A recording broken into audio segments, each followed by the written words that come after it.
에레미야서를 살펴보고 있습니다. 지난 한식일에 보았듯이 하나님이 주신 기별을 에레미야 선지자가 전했는데 왕도 믿지 않았고 방백들도 믿지 않았고 거짓 선지자들도 믿지 않았고 백성들도 믿지 않았습니다.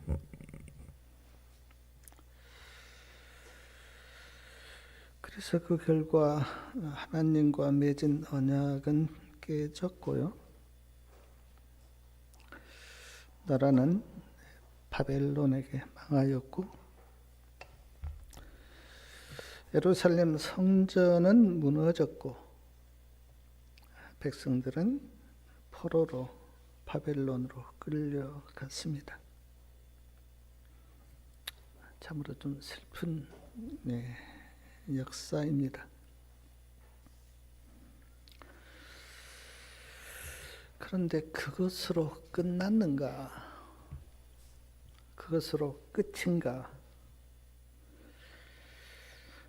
아니라고 하는 말씀을 제가 이 시간에 좀 드리려고 합니다. 하나님이 다시 회복시키십니다.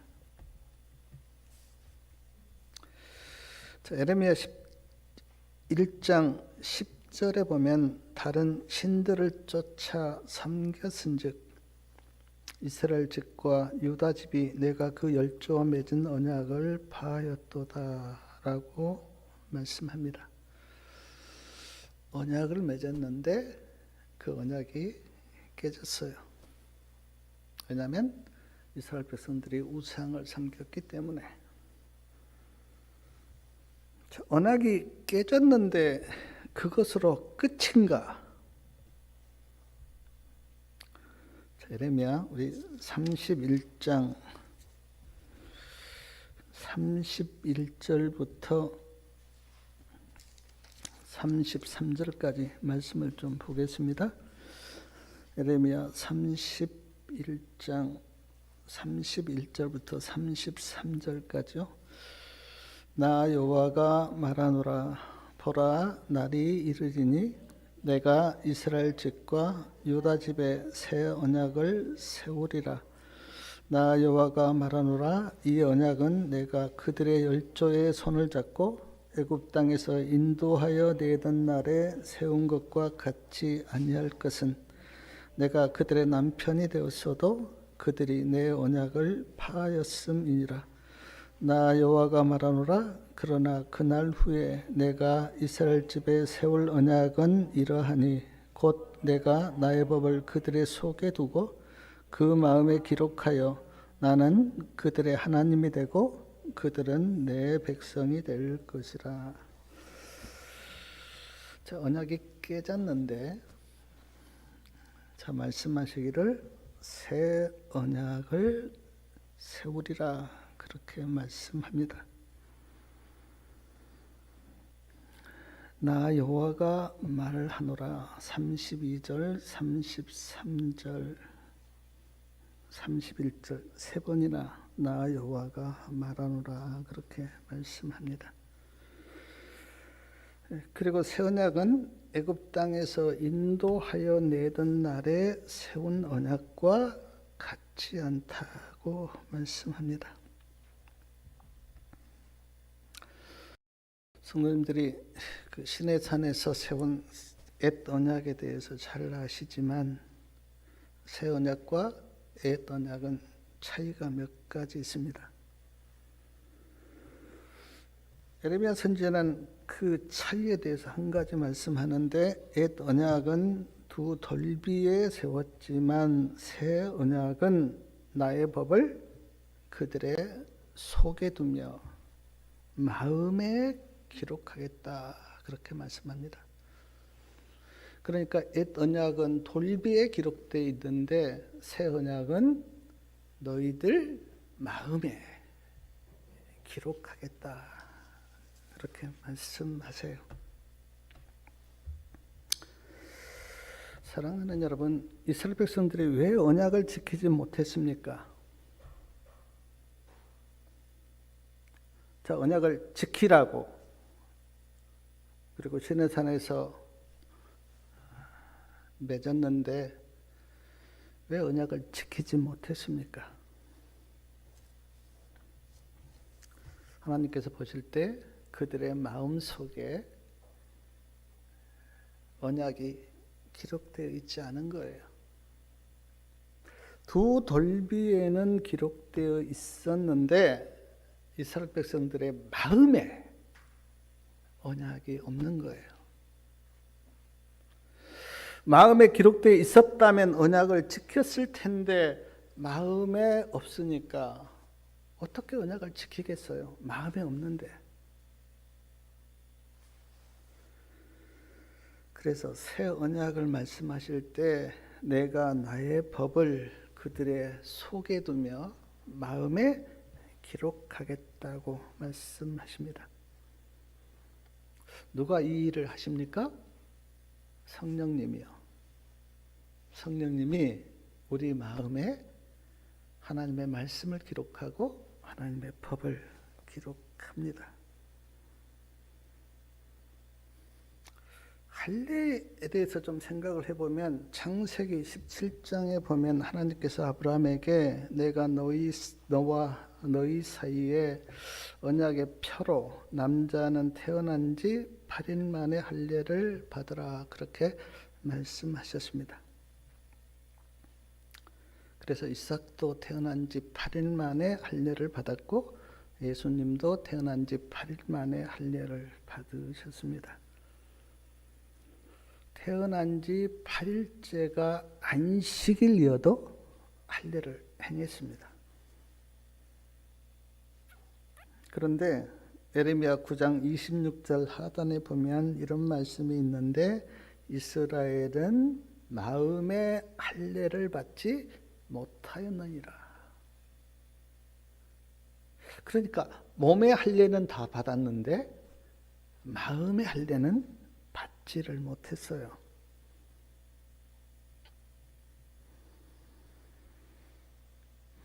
사랑하는 여러분, 하나님께서 할례를 받으라고 말씀하셔서 구약시대 이스라엘 백성들은 다 할례를 받았지만 마음이 달라지지 않았다면, 할례를 받기 전과 할례를 받은 후에 마음의 변화가 없다면 그 할례가 무슨 의미가 있습니까? 하나의 행사죠.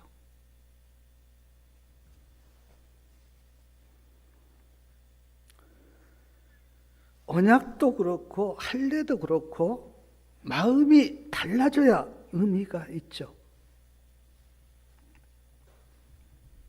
그래서 로마서 2장 29절에 보면 할례는 마음에 하라 그렇게 말씀하시고 갈라디아서 5장 6절에는 그리스도 예수 안에서는 할례나 무할례가 효력이 없고 사랑으로 역사하는 믿음뿐이다 그렇게 말씀하셨어요.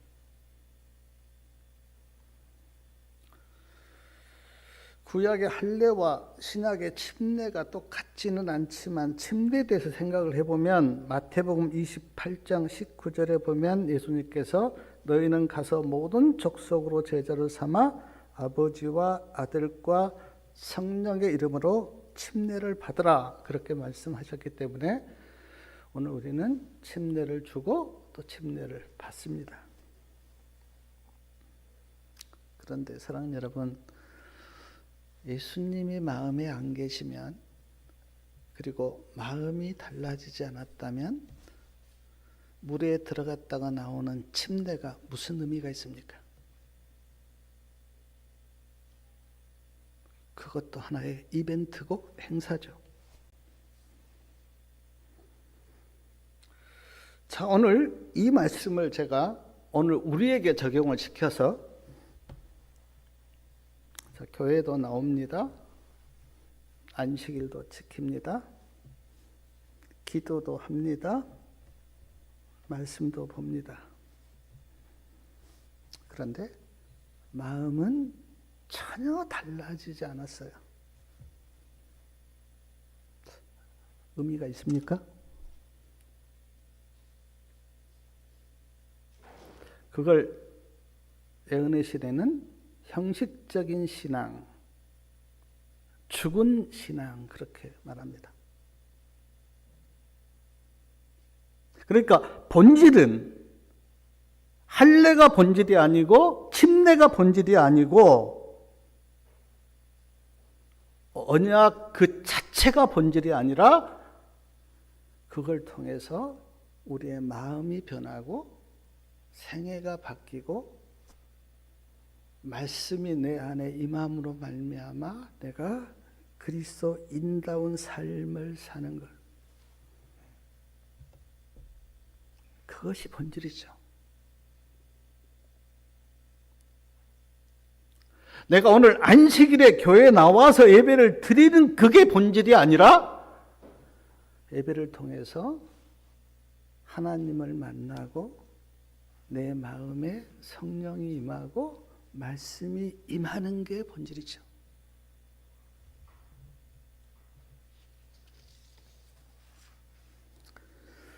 그래서 하나님께서 옛 언약을 맺었는데 그 언약은 돌 위에 기록되어 있었어요.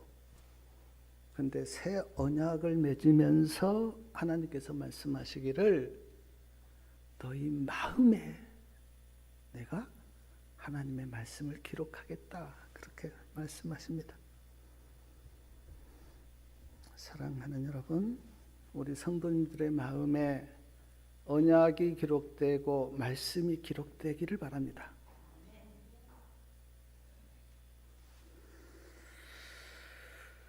두 번째 좀 생각해 보고 싶은 것은 남방 유다의 마지막 왕이 시드기야입니다. 지난 안식일에 봤듯이 시드기야는 두 눈이 뽑힌 채로 나라는 망하고 바벨론에 끌려갔어요. 자, 이제 마지막 왕이에요. 인간적으로 볼 때는. 그렇다면 시드기야 왕으로 끝인가? 자, 예레미야 23장 5절하고 6절 말씀 우리 같이 한번 읽어보겠습니다. 23장 5절하고 6절입니다.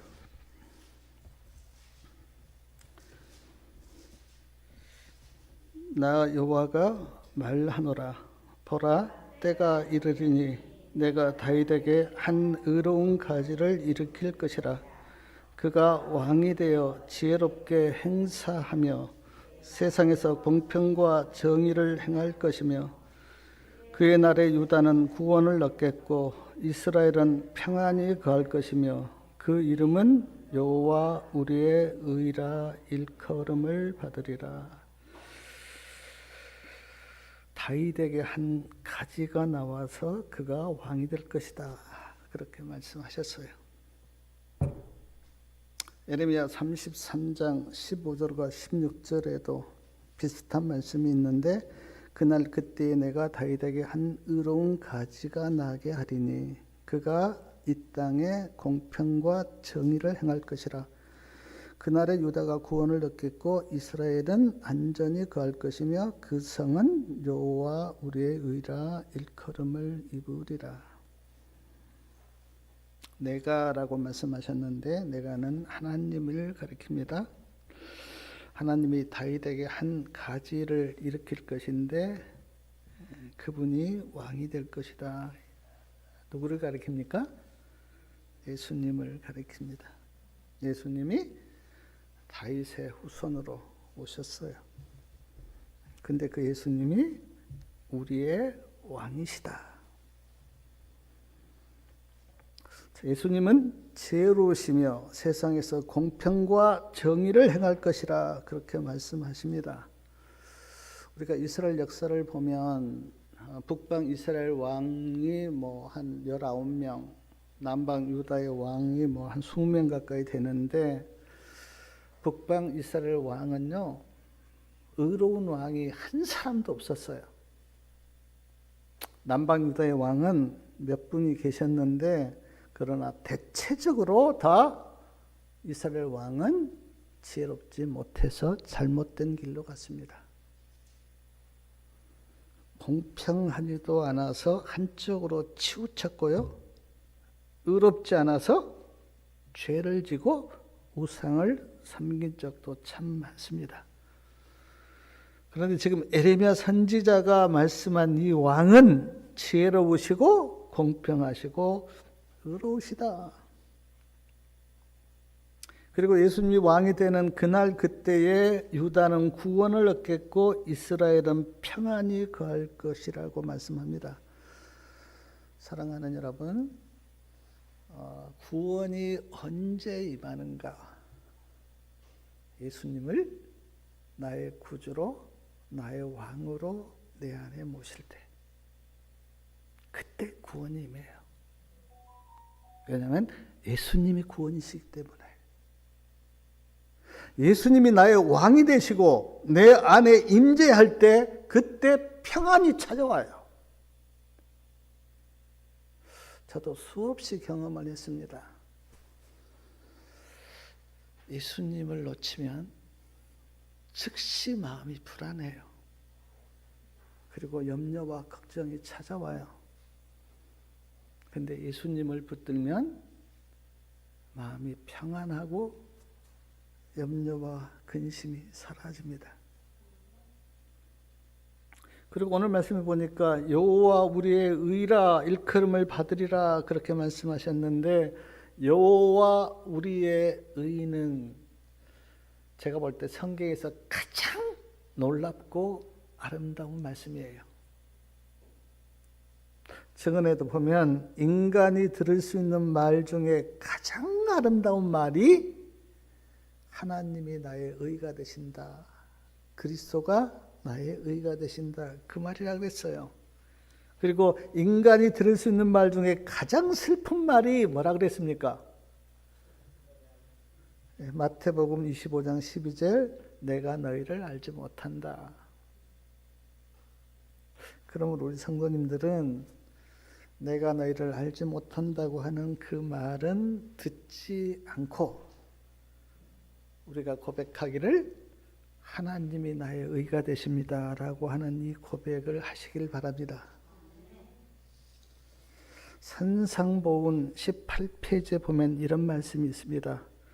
의인은 고통스러운 투쟁이나 지치게 만드는 수고, 그리고 선물이나 희생으로 얻어지는 것이 아니라 그것을 얻고자 줄이고 목말라 하는 모든 영혼에게 거저 주어지는 것이다.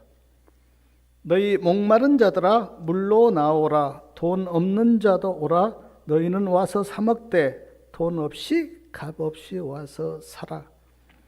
그들이 내게서 얻느니라. 여호와의 말이니라. 그 이름은 여호와 우리의 의라 일컬음을 받으리라. 이 말씀 보니까 의는요, 막 고통스러운 투쟁이나 또 내가 뭘 해서 그렇게 얻는 것이 아니라고 말씀합니다. 의는 갈망과 사모함으로, 하나님 나에게 의가 필요합니다, 나에게 의를 주십시오 라고 줄이고 목말라 하는 자에게 의가 주어진다고 말씀합니다. 의에 줄이고 목마른 자는 반드시 누구를 찾게 돼 있냐면 예수님을 찾게 돼 있어요. 목마르니까. 그래서 의에 줄이고 목마른 자는 예수님을 믿을 것이고 예수님을 믿으면 의를 받게 돼 있습니다. 사랑하는 여러분, 예수님을 왕으로 그렇게 영접하시기 바랍니다. 나의 주인이고 나의 왕으로. 예수님을 왕으로 영접한다고 하는 그 의미는 내가 예수님께 순종하면서 살겠습니다 라고 하는 고백이나 마찬가지예요. 나는 이제 내 인생을 내 마음대로가 아니라 예수님이 시킨 대로 예수님을 따라가겠습니다 라고 하는 의미하고 같습니다. 자, 이스라엘 백성들이 시드기야로 말미암아 왕이 끝났는데 그때 하나님께서 말씀하시기를 내가 너희 왕이 될 것이다 그렇게 말씀합니다. 오늘 우리는 우리 눈에는 안 보이지만 예수님을 우리 왕으로 모시고 사는 하늘나라 백성이고 하늘나라 가족입니다. 그래서 우리에게는 눈에 보이는 나라가 있지만 그러나 우리 눈에 안 보이는 영적인 나라가 있는데 그 나라는 예수님을 왕으로 모시고 사는 나라 백성이에요. 그래서 사도 바울은 우리의 뭡니까? 기록이 하늘에 있다고 그렇게 말씀하셨어요. 또 하나 생각해 보고 싶은 것은 성전이 파괴되었습니다. 그것으로 끝입니까? 성경에 보면 아닙니다. 시간은 좀 지났지만 총독 스룹바벨을 중심으로 해서 에스라, 느헤미야, 학개 선지자 그리고 백성들이 합하여 무너진 성전을 다시 세워요. 우리는 그 성전을 스룹바벨 성전이라 그렇게 불렀는데 무너진 성전을 다시 세우도록 하나님이 일하시고 역사하십니다. 학개 2장 9절에 보면 학개 선지자가 이런 말씀하셨습니다. 이전의 나중 영광이 이전 영광보다 더 크리라 그렇게 말씀하셨는데 이 말의 의미는 무너진 성전을 다시 건축한 이 성전에 누가 들어가십니까? 예수님이 들어가세요. 솔로몬 성전에는 예수님이 들어가지 않았어요. 근데 무너졌는데 그 성전을 다시 건축한 그 성전에 예수님이 들어가셨기 때문에 나중 영광이 더 크다고 그렇게 말씀하신 거예요. 다시 회복시키시는 하나님을 우리가 볼 수가 있습니다. 또 하나 생각하고 싶은 것이 나라가 망하고 성전이 무너졌는데 성전도 다시 세웠고 제사장도 없는데 그것으로 끝인가? 히브리서에 보면 누가 우리의 대제사장이십니까? 예수님이. 예수님께서 내가 너희의 제사장이다. 그리고 대제사장이다. 그렇게 말씀하세요. 히브리서 4장 14절하고 16절에 보면 우리에게 대제사장이 있는데 예수 그리스도라.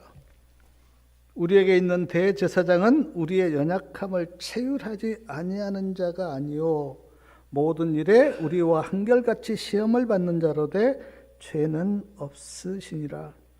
그러므로 우리가 궁휼하심을 받고 때를 따라 돕는 은혜를 얻기 위하여 은혜의 보좌 앞에 담대히 나아갈 것이니라.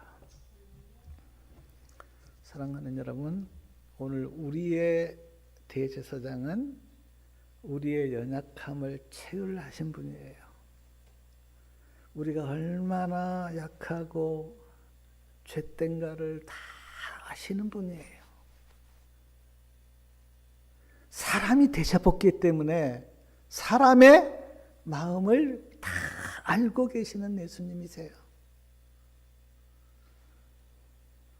지금도 하늘 지성소에서 우리를 위해서 중보하고 계십니다. 구원받기를 위해서. 그리고 우리가 삶 속에서 믿음으로 승리의 삶을 살도록 하기 위해서 예수님이 우리를 기도하고 계세요. 한 영혼을 위해서 믿음으로 살도록 그리고 진리를 받아들이도록 주님이 기도하고 계세요. 그러므로 때를 따라 돕는 은혜를 얻기 위하여 은혜의 보좌 앞에 담대히 나아가시길 바랍니다. 뭘 가지고 나가야 됩니까? 그리스도의 이름으로 예수님의 피를 가지고 나아가면 돼요. 또 하나 제가 에레미야서를 묵상하면서 생각했던 게 유다 백성들이 바벨론의 포로로 끌려갔습니다. 그것으로 끝입니까? 아닙니다. 우리 에레미야 29장 10절 말씀 다 같이 한번 읽어보겠습니다. 29장 10절이요. 나 여호와가 이같이 말하노라.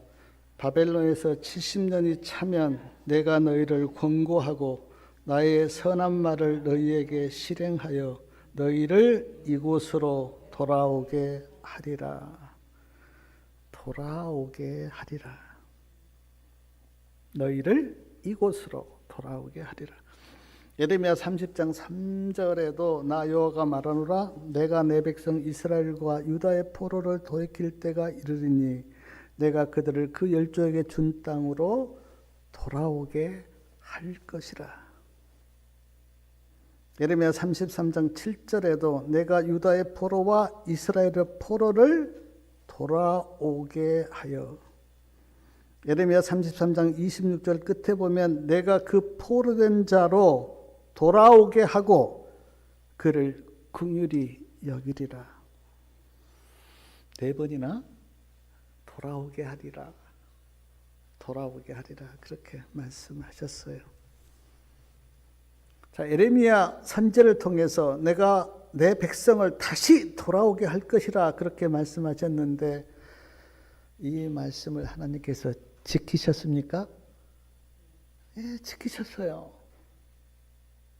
기적적인 방법으로. 인간의 생각으로는 전혀 불가능했는데 기적적인 방법을 통해서 바벨론에 끌려간 포로를 다시 돌아오게 해요. 에레미야 선지자에게 한 약속을 하나님은 지키셨습니다. 에레미야 32장에 제가 참 재밌는 이야기가 거기 나오는데요. 한번 집에 가서 한번 읽어보시면 되는데 32장에 보면 에레미야 선지자가 군중 시대끌에 갇혀 있는데 계시가 임했어요. 근데 그 계시가 뭐냐면 친척 하나멜이 에레미야에게 와서 아나돗에 있는 밭을 사라고 한다는 계시예요. 이 계시를 받고 진짜로 실제로 친척 하나멜이 에레미야에게 와서 아나돗에 있는 밭을 사라 그렇게 말합니다. 에레미야 선지자가 계시를 받았기 때문에 에레미야 32장 9절에 보면 에레미야가 은 17세겔을 두고 밭을 삽니다. 그리고 증인들이 보는 앞에서 이제 매매 증서를 썼어요. 그런데 하나님께서 에레미야에게 그 매매 증서 그릇에 잘 보관해서 담아두라 그렇게 말씀합니다. 에레미야가 이제 밭을 사고 이제 증서를 토기 그릇에 잘 담아서 뒀어요. 그리고 에레미야가 이제 하나님께 기도하는 중에 묻습니다. 하나님은 뭐 천지를 창조하시고 이스라엘 백성들을 애굽 땅에서 불러내시고 그리고 지금 이 땅에 살게 하시고 그랬는데 이스라엘 백성들이 우상을 섬김으로 말미암아 바벨론에 이렇게 끌려갔습니다. 바벨론이 이 땅을 지금 차지하고 있는데 차지할 텐데 왜 저에게 아나돗에 있는 밭을 사고 그 매매 증서를 그릇에 잘 보관하라고 하십니까? 라고 에레미야가 물어요. 하나님의 대답이 뭡니까? 너희들이 이스라엘 백성들이 우상을 섬겨서 바벨론의 손에 붙였지만 다시 이 땅으로 돌아올 것이다. 돌아오면 그때 집이 필요하고 토지가 필요할 텐데 오늘 지금 네가 샀던 아나돗에 있는 밭을 산 그 매매 증서가 그때 필요하기 때문에 내가 이렇게 말한 것이다. 그렇게 하나님이 말씀하십니다. 그러니까 하나님께서 하나의 신물교훈으로 보여주신 거예요. 바벨론에 끌려간 이스라엘 백성들이 반드시 돌아올 날이 있는데 그때 밭을 산 그 증서가 필요하기 때문에 그거를 예레미야 선지자에게 보여준 겁니다. 포로로 끌려갔는데 다시 돌아오도록 하나님께서 그렇게 역사하시고 그 증거로 예레미야 32장 말씀을 하신 거예요. 자, 예레미야 7장 23절 말씀 우리 다 같이 한번 읽어보겠습니다. 예레미야 7장 23절이요. 7장 23절이요. 오직 내가 이것으로 그들에게 명하여 이르기를 너희는 내 목소리를 들으라. 그리하면 나는 너희 하나님이 되고 너희는 내 백성이 되리라. 너희는 나의 명한 모든 길로 행하라. 그리하면 복을 받으리라 하였으나 너희는 내 목소리를 들으라. 그리하면 나는 너희 하나님이 되겠고 너희는 내 백성이 될 것이다. 너희는 나의 명한 모든 길로 행하라. 그리하면 복을 받으리라. 그렇게 말씀하였으나 이스라엘 백성들은 어떻습니까? 이렇게 하지 않았죠. 하나님의 목소리를 청종하지도 않았고 하나님의 말씀에 순종하지도 않았습니다. 그러면서 이스라엘 백성들이 했던 말이 뭡니까? 우리는 아브라함의 자손이다. 하나님께서 택하신 선민이다. 그것만 자랑했어요. 하나님의 말씀을 듣지 않으면서 이스라엘 백성들이 했던 말이 뭐냐면 우리는 아브라함의 자손이고 선민이다. 그래서 하나님께서 우리를 축복할 거다. 외적인 것만 자랑을 했죠.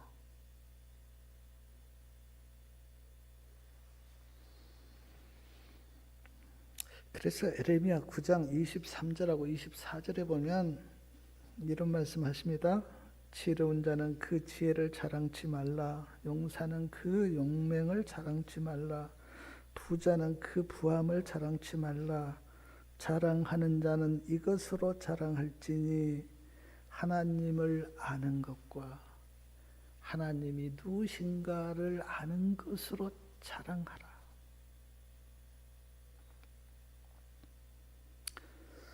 사랑하는 여러분, 저는 우리 교회가 진리대로 믿고 있는 마지막 교회라고 믿습니다. 저는 그렇게 믿어요. 성경과 애은의 신을 믿고 있기 때문에 가장 완벽한 교회라고 저는 믿어요. 근데 그렇게 믿는 그 믿음이 나를 구원합니까? 나는 개혁운동이 마지막 교회니까 개혁운동에 나와서 앉아있으면 구원받는다. 그렇게 생각합니까? 하나님을 알아야죠. 진짜 우리가 하나님을 확실히 믿는 교회라면 이 교회에 들어왔으면 하나님을 확실히 알아야죠. 하나님이 어떤 분이며 누구시며 그리고 그 하나님을 나의 구주로 영접하는 믿음이 필요하죠. 교회를 자랑하고 우리는 성경과 애내신이 있기 때문에 이 교회는 구원받을 거라고 생각하는 그것이 아니라 내가 성경과 애내신을 통해서 하나님을 알아야죠.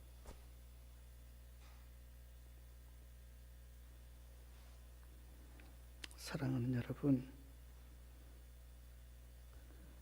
내가 개혁운동에 다닌다고 하는 것을 자랑하지 마시고 나에게 성경과 애내신이 있다고 하는 그것 자랑하지 마시고 하나님을 알고 그 하나님이 누구신가에 대해서 믿고 그걸 자랑하시기 바랍니다. 그것이 구원이에요.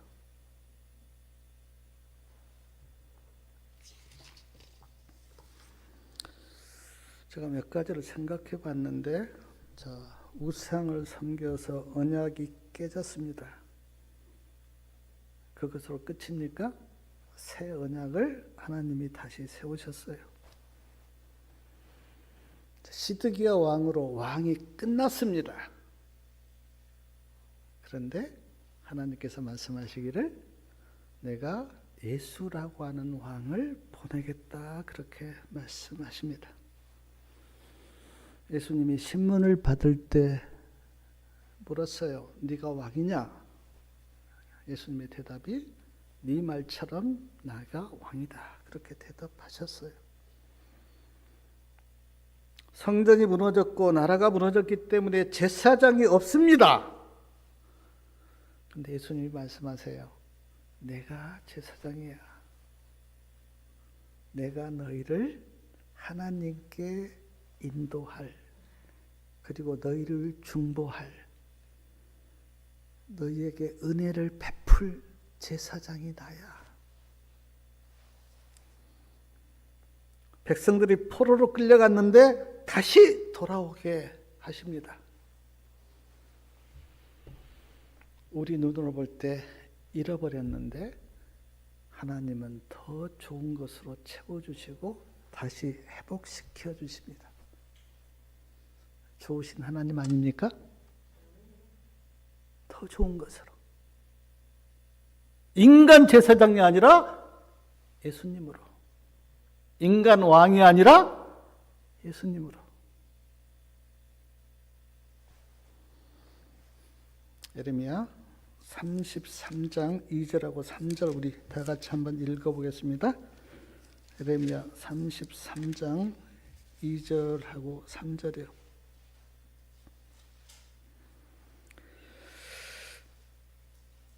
예레미야 33장 2절하고 3절. 이를 행하는 여호와, 그것을 지어 성취하는 여호와, 그 이름을 여호와라 하는 자가 이같이 이르노라.